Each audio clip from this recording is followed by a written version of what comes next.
Uş. Axşamınız xeyir olsun. Gəldik studiyaya yeni mahnımızın hazırlıqlarını beraber izləyək.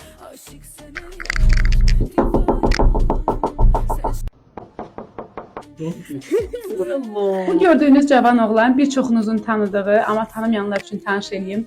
Mənim dəyərli dostum və duet ortağım Dahin və yaxşı mahnılarımın aranjmançısı və mix masterinin Dahin bəyi xoş gördük. Hoş gördük. Getdik dəlişə. Tanış olun, bu mənim studiya tapışqalarım. Gördüyünüz bir çox müğənnilərin xitləri, içində də mənim mahnılarım olmaqla, mənim xitlərim olmaqla bu studiyada ərsəyə gəldi. Bəli. Bəli, buradan çıxdı. Orada isə biz səs yazırıq. Birazdan sizə oranı da tanış edəcəm. Və indi isə biz yeni ərsəyə gələcək olan köhnə mahnılardan halallığını aldığım Hansəyə müəllimə buradan təşəkkür edirəm. Sən Şamsan əgər adlı mahnımızın proyektini açıb. İndi Nihat mikrofonu gətirsin. Bu arada mən ona Nihat deyirəm, amma səhnə adı Dahindir.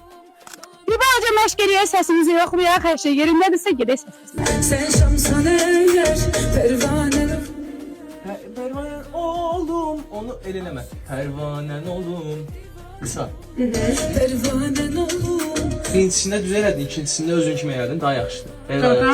Tamam, onu keçək yazaq. Gözəl. Mən hazır.